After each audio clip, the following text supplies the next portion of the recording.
दोस्तों नमस्कार। अभी हम तैयार हो गए हैं और अभी जा रहे हैं पूजा करने। तो कैसे लग रहे हैं कमेंट में ज़रूर बताइएगा। ये देखिए पूरा रेडी हो गए हैं हम और अब जा रहे हैं हम पूजा करने। और वीडियो ब्लॉग भी डालूंगी तो उसको ज़रूर देखिएगा। उसको देखने के लिए चैनल को सब्सक्राइब कर लीजिए, वीडियो को लाइक कर लीजिए और शेयर कर लीजिए। नमस्कार, स्वागत है आपका मेरे YouTube चैनल आराध्या की आराध्या पर। तो कैसे हैं आप सभी? उम्मीद करती हूँ अच्छे होंगे। मैं भी अच्छी हूँ। और ये देखिए मेरा पूरा सेटअप हो गया है, मैं भी रेडी हो गई हूँ। और ये देखिए करवा चौथ की पूजा के लिए सब रेडी कर ली हूँ मैं। ये देखिए कथा की पुस्तक है और ये देखिए करवा माता की फ़ोटो। तो चलिए करवा चौथ की पूजा करते हैं। बनी रहिएगा मेरे पूरे वीडियो में और मेरे चैनल को सब्सक्राइब कर लीजिएगा, मेरे वीडियो को लाइक और शेयर।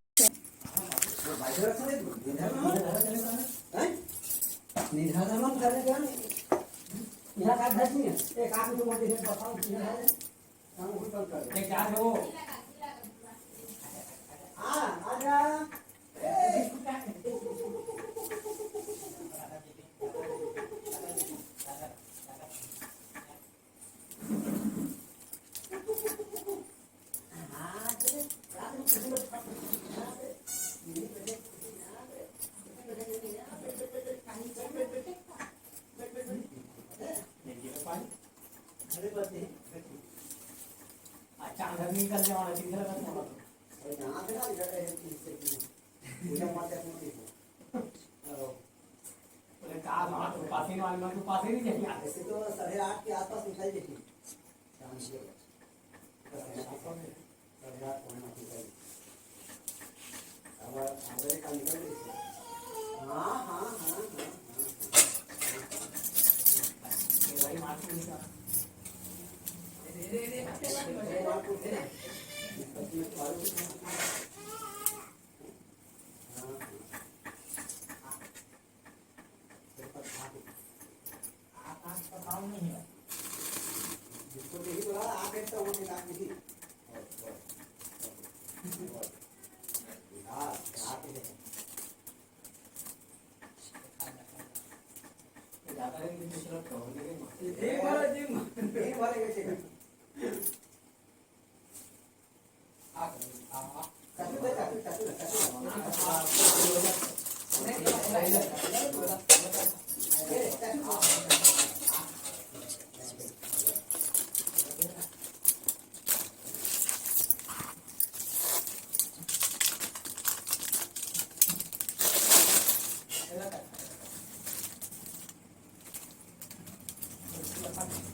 जब नहीं खाएगी मैं दापन ना करने की खाए बार नहीं खाए चाट के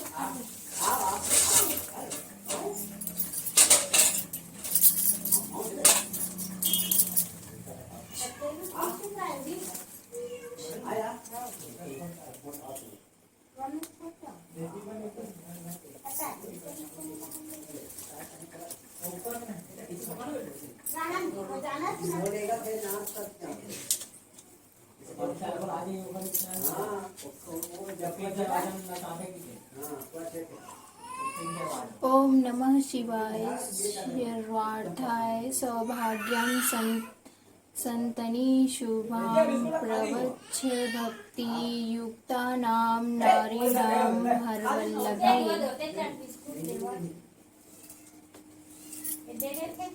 सनातन धर्म की प्रथा के अनुसार करक चतुर्थी अर्थात करवा चौथ कार्तिक मास के कृष्ण पक्ष की चतुर्थी को कहते हैं। सुहागवती स्त्रियां के लिए यह बहुत ही श्रेष्ठ व्रत है। स्त्रियां इस व्रत को पति के दीर्घायु होने के लिए करती हैं। इस दिन सुहागिन स्त्रियां चावल पीसकर दीवार पर करवा चौथ बनाती हैं, जिसे वर कहते हैं। इस करवा चौथ में पति के अनेक रूप बनाए जाते हैं और सुहाग की वस्तुएं जैसे चूड़ी, बिंदी, बिछुआ और महावर आदि के साथ साथ दूध देने वाली गाय, करुआ बेचने वाली कुम्हारी, महावर लगाने वाली नाइन, चूड़ी बनवाने वाली मणिहारिन, 7 भाई और उनकी इकलौती बहन सूर्य, चंद्रमा, गौरा और पार्वती आदि देवी देवताओं के चित्र बनाए जाते हैं। सुहागिन स्त्रियों को इस दिन निर्जल व्रत रखना चाहिए। रात्रि को जब चंद्रमा निकल जाए तब उसे अर्घ्य देकर भोजन करना चाहिए। पीली मिट्टी की गौरा बनाकर उसका पूजन करना चाहिए।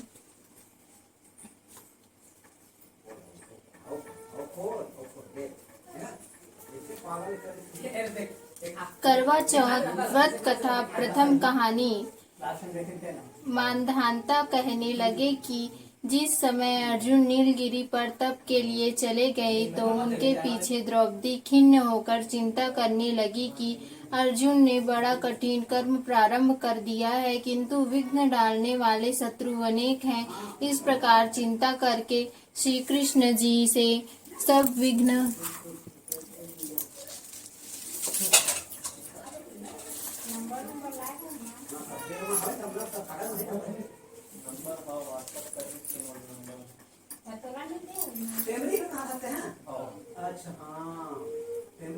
सब विघ्नों का नाश करने का उपाय पूछने लगी। द्रौपदी ने कहा कि हे सर्व जगत के नाथ, आप मुझे एक ऐसा व्रत बताने की कृपा करें जिसके करने से सभी विघ्न दूर हो जाएं। श्री कृष्ण ने कहा, हे महाभागे, श्री पार्वती जी ने भगवान शंकर जी से यही प्रश्न किया था। तब श्री शंकर जी ने पार्वती जी से रोक कहा था, हे वरानने, वही करक चतुर्थी नाम का व्रत मैं तुमसे कहता हूँ, तुम ध्यान पूर्वक सुनो। यह सब प्रकार के विघ्नों का नाश करने वाला है।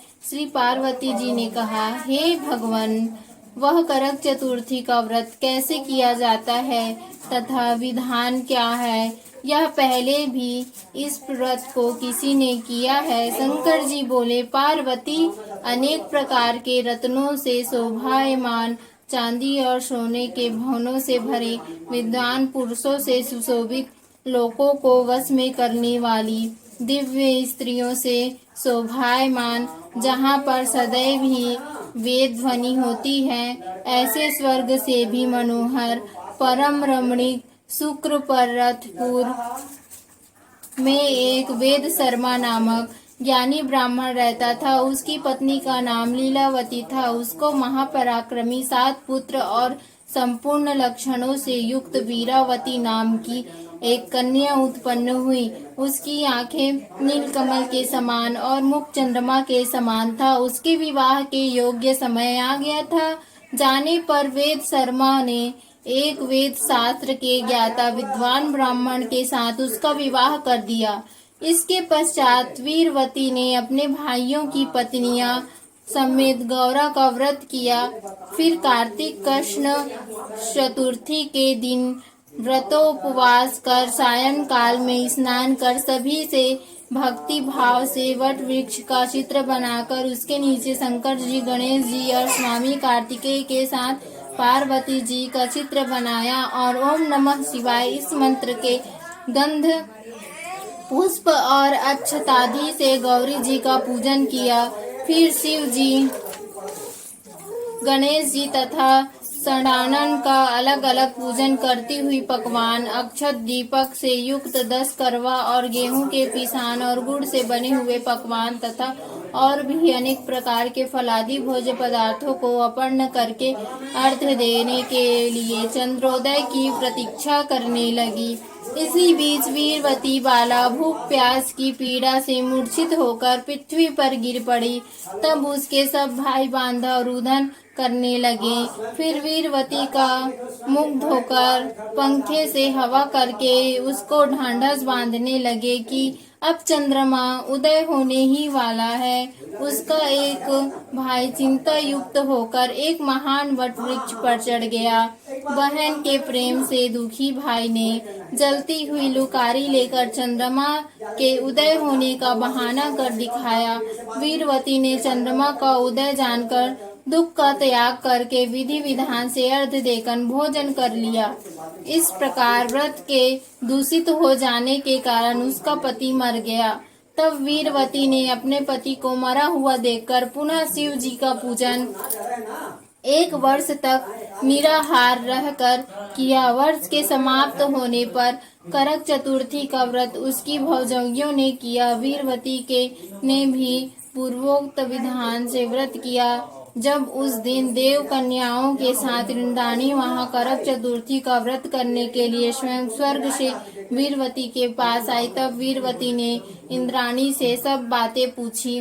वीरवती ने कहा कि मैं नरक चतुर्थी का व्रत करके अपने पति के घर आई तो मेरे पति मृत्यु को प्राप्त हो चुके थे। मैं नहीं जानती कि किस पाप के कर्म से मुझको यह फल मिला है। हे मातेश्वरी, हमारे भाग्य से आप यहाँ आ गई हैं, सो मेरे पति को जीवित करके मुझ पर कृपा कीजिए। इंद्राणी ने कहा कि शुभगे, गत वर्ष जो तुमने अपने पिता के घर में करक चतुर्थी का व्रत किया था तो बिना चंद्रमा के उदय हुए ही तुमने अर्घ दे दिया था। इसी से व्रत दूषित हो गया और तुम्हारा पति मृत्यु को प्राप्त हो गया। अब तुम यत्न के साथ एक करक चतुर्थी का व्रत करो। तत्पश्चात इस व्रत के प्रभाव से मैं तुम्हारे पति को जीवित कर दूंगी। श्री कृष्ण जी कहने लगे कि हे द्रौपदी, इंद्राणी के वचन सुनकर वीरवती ने विधान पूर्वक उस व्रत को किया। इस प्रकार उसके करक चतुर्थी का व्रत करने से इंद्राणी ने प्रसन्न होकर जल के द्वारा अभिसिंचित कर उसके पति को जीवित कर दिया। वह देवता के समान हो गया। इसके पश्चात वीरवती अपने पति के साथ घर आकर आनंद पूर्वक रहने लगी। वीरवती के व्रत के प्रभाव से उसका पति धन धान्य पुत्र तथा आयु को प्राप्त हुआ। इसलिए तुम भी इस व्रत को यत्न पूर्वक करो। सूत जी कहने लगे कि हे ऋषियों, इस प्रकार श्री कृष्ण जी के वचनों को सुनकर द्रौपदी ने इस करवा चौथ को व्रत को किया, जिसके प्रभाव से संग्राम में कौरवों पर विजय प्राप्त करके अतुलनीय राज्य को प्राप्त किया, जिससे उनका सब दुख जाता है दूर। बोलो करवा माता की जय, गणेश भगवान की जय। सारे जहाँ तो मैं तो सब विचार इसके पता थी मैं भाई वहाँ बेकार है कावत बन जाए ना तो घर वाले देखे तो थोड़ा ऐसा थोड़ा खुद होने की कैसे घर वाले का है। हाँ हाँ नहीं हाँ हाँ तो बात कहना ठीक है, सही बात थोड़ा कहना बात। हाँ हाँ नहीं सही बात हाँ करवा चौथ व्रत दूसरी कथा। एक साहूकार था जिसके 7 बेटे और 1 बेटी थी। सातों भाई व बहन एक साथ बैठकर भोजन करते थे। एक दिन कार्तिक की चौथ का व्रत आया तो भाई बोला कि बहन आओ भोजन करिए। बहन बोली कि आज करवा चौथ का व्रत है, चांद उगने पर ही खाऊंगी। तब भाइयों ने सोचा कि चांद उगने तक बहन भूखी रहेगी, तो एक भाई ने दीपक जलाया, दूसरे भाई ने छलनी लेकर उसे ढका और चांद निकल दिखाकर बहन से कहने लगे कि चल चांद उग आया है, अर्घ दे ले। बहन अपनी भाभियों से कहने लगी कि चलो अर्घ दे दे। तो भाभियां बोली तुम्हारा चांद उगा होगा, हमारा चांद तो रात को उगेगा। बहन ने तब अकेले ही अर्घ दे दिया और खाने लगी तो पहले ग्रास में बाल आ गए, दूसरे ग्रास में कंकड़ आया और तीसरा ग्रास मुंह की ओर किया तो उसकी ससुराल से संदेशा आया कि उसका पति बहुत बीमार है, जल्दी भेजो। माँ ने जब लड़की को विदा किया तो कहा कि रास्ते में जो भी मिले उसके पांव लगना और जो कोई सुहाग का आशीष दे तो उसके पल्ले में गांठ लगाकर उसे कुछ रुपये देना। बहन जब भाइयों से विदा हुई तो रास्ते में जो भी मिला उसने यह आशीष दिया कि तुम 7 भाइयों की बहन हो, तुम्हारे भाई सुखी रहें और तुम उनका सुख देखो। सुहाग का आशीष किसी ने भी नहीं दिया। जब वह ससुराल पहुंची तो दरवाजे पर उसकी छोटी ननद खड़ी थी। वह उसके पांव लगी तो उसने कहा कि सदा सुहागिन रहो, सपूती हो। तो उसने यह सुनकर पल्ले में गांठ बांधी और ननद को सोने का सिक्का दिया। तब भीतर गई तो सासू ने कहा कि पति धरती पर पड़ा है तो वह उसके पास जाकर उसकी सेवा करने के लिए बैठ गई। बाद में सासू ने दासी के हाथ बची खुची रोटियां भेज दी। इस प्रकार से समय बीतते बीतते मगशीर मार्गशीर्ष की चौथ आई तो चौथ माता बोली, करवा ले भाइयों की प्यारी करवा ले। लेकिन जब उसे चौथ माता नहीं दिखाई दी तो वह बोली, हे माता, आपने मुझे उजाड़ा तो आप ही मेरा उद्धार करोगी। आपको मेरा सुहाग देना।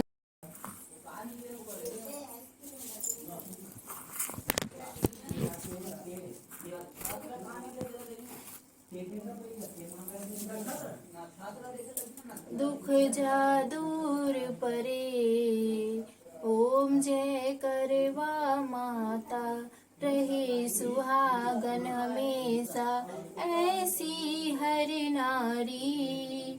गणपति बने कृपालु, विघ्न टरे भारी। ओम जय करवा माता की आरती जो नारी नित्य गावे। कहत भक्त आसरानी, मन वांछित फल पावे। ओम जय करवा माता, ओम जय करवा माता, मैया जय करवा माता। जो कोई तुमको ध्यावत पार उतर जाता। ओम जय करवा माता। तुरंत मोबाइल तुरंत निकालिए तुरंत। हाँ हाँ हाँ हाँ हाँ।